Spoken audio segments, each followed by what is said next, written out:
Allahumma salli ala sayyid.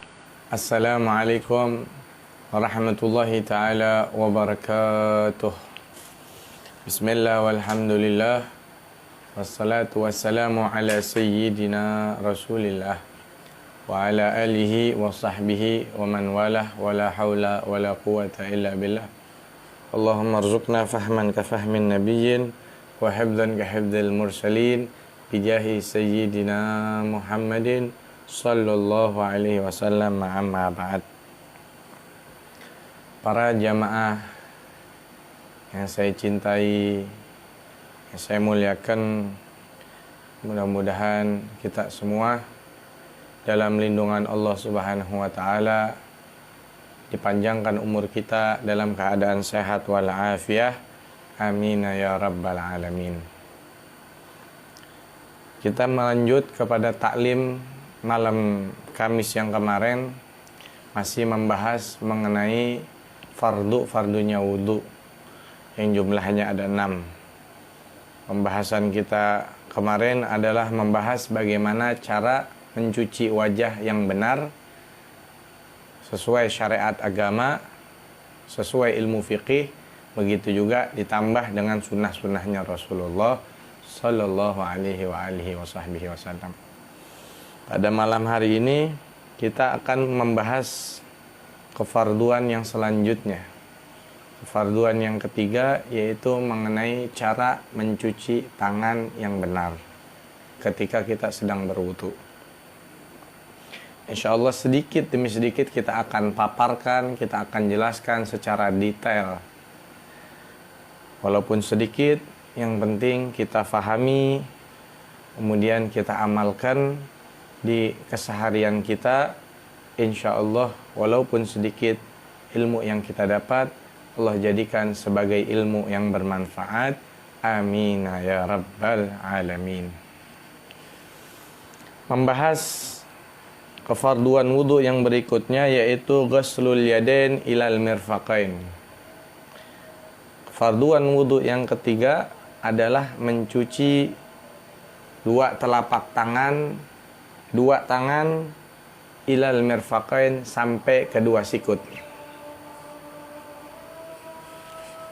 Adapun caranya,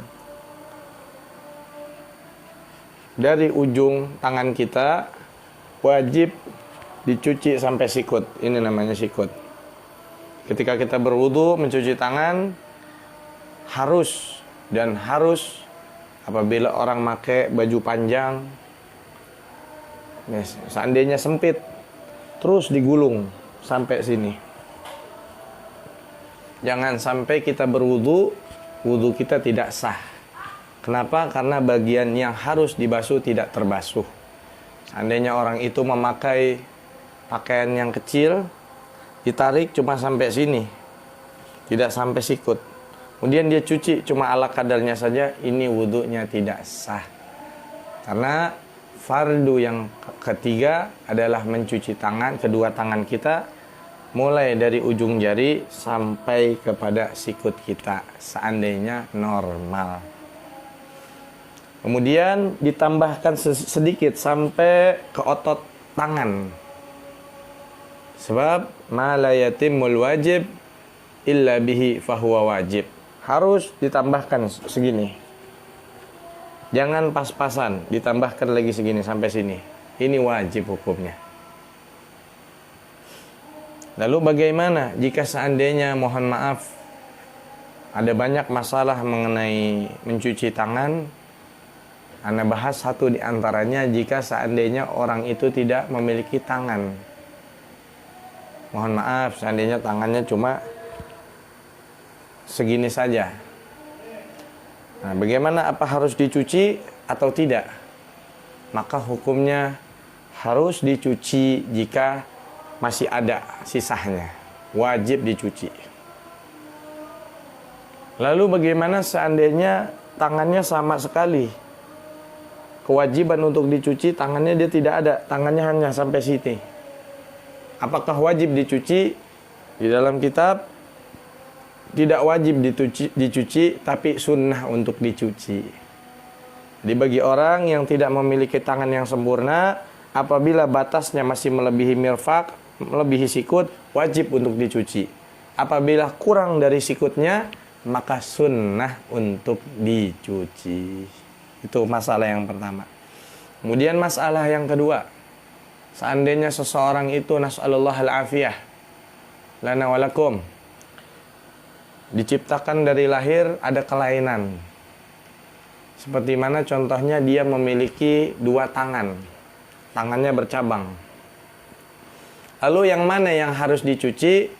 Yang harus dicuci adalah yadun asliyah, tangan yang aslinya.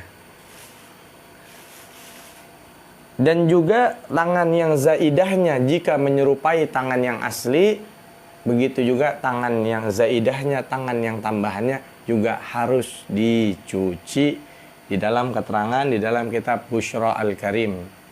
Seperti itu. Jadi seandainya seseorang memiliki tangan yang lebih dan menyerupai tangan aslinya, maka kedua tangan tersebut harus dan wajib untuk dicuci. Ya, paham insyaallah ya. Seperti itu. Itu adalah kefarduan ketika kita mencuci tangan. Adapun sunnah-sunnahnya bahas di dalam kitab ini, bahwasanya sunnah yang ada ketika kita mencuci tangan, 1, an yabtadi'a minal kaffain. Dia mencuci berawal dari 2 telapak tangannya. Itu dia ambil air, maka dari sini dinyiduk air, disunahkan dari sini, bukan dari sini. Yang kedua, apabila dia berwudunya menggunakan sonbur. Apa itu sonbur? Sonbur semacam wadah yang dibolongin agar airnya mengalir. Ataupun zaman sekarang memakai air keran. Sunnahnya bukan dimulai dari telapak tangan, akan tetapi dimulai dari sikutnya. Airnya dibuka, dimulai dari sikut jika dia berwudu menggunakan kocoran air ataupun yang disebut dengan apa tuh? Yang ada di masjid-masjid, keran. Itu sunnah yang pertama. Kemudian sunnah yang kedua, at-tayamun. Dimulai dari tangan yang kanan. Jadi ketika kita mencuci tangan ketika wudu, disunahkan untuk memulai dari yang kanan. Kemudian setelah itu baru yang tangan yang kiri. Seperti itu.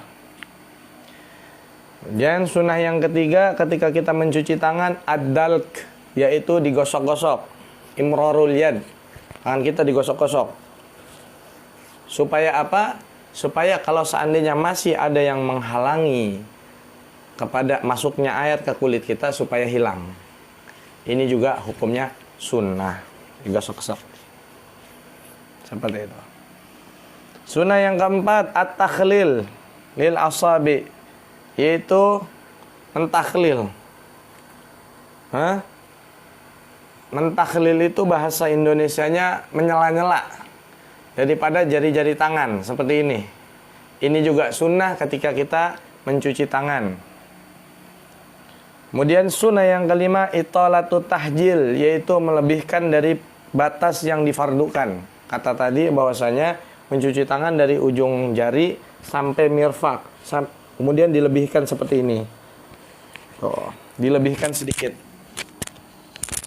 Nah, sunnahnya dipanjangin lagi ila nisfil adud, sampai setengah ototnya. Bahkan kata di sini wal akmal ilal katif. Yang paling sempurna ketika kita mencuci tangan, jika kita pakai kaos, maka disunahkan mencuci tangan kita sampai ukuran lengan kita di sini.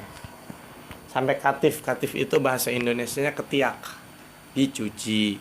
Tapi kembali, ini lebih bagus wudu kita di rumah. Jadi di rumah sebelum azan masjid, sebelum kita pergi ke masjid, sudah siapkan wudu. Kemudian kita cuci bagian-bagian yang sudah disebutkan tadi, yaitu mencuci tangan sampai ketiak. Karena kenapa? Tidak mungkin bagi orang-orang perempuan melakukan hal seperti ini di tempat umum ataupun di masjid-masjid. Paham insyaallah ya. Kemudian yang keenam, tahrikul khatim alladhi yasilul ma'u tahtahu. Menggerak-gerakkan air, menggerak-gerakkan cincin yang air itu sampai ke dalam cincin. Jadi apabila kita pakai cincin, baik perempuan emas ataupun laki-laki memakai perak atau bahan-bahan yang lainnya, seandainya air itu masuk, kita yakin masuk ke dalam cincin tersebut, ke dalam anggota kita, maka sunnah untuk digerak-gerakkan. Catatan, air itu masuk ke dalamnya. Kan tetapi kalau cincinnya sangat padat, sempit, sehingga air tidak masuk ke dalam, maka bukan sunnah lagi, akan tetapi harus digerak-gerakkan sehingga air wudhu kita masuk ke dalam jari-jari kita. Ini sunnah yang keenam, menggerak-gerakkan cincin ataupun jam tangan. Sering jam tangan itu juga sunnah digerak-gerakkan. Ya. Kemudian yang ketujuh, al-mualah, terus-menerus bainal ghaslil wajhi wal yadain. Setelah kita mencuci muka, belum sempat kering ini air, kita lanjut langsung mencuci tangan. Meskipun seandainya kita mencuci muka, kemudian kita santai dulu, kita ngopi dulu, kita makan gorengan dulu. Setelah habis ngopi, makan gorengan, lanjut nyuci tangan. Itu sah wudunya, tapi hukumnya makruh. Nah, yang terakhir, at-taslisu fi ma madha. Sunnah yang ke-8 adalah mencuci sebanyak 3 kali cucian.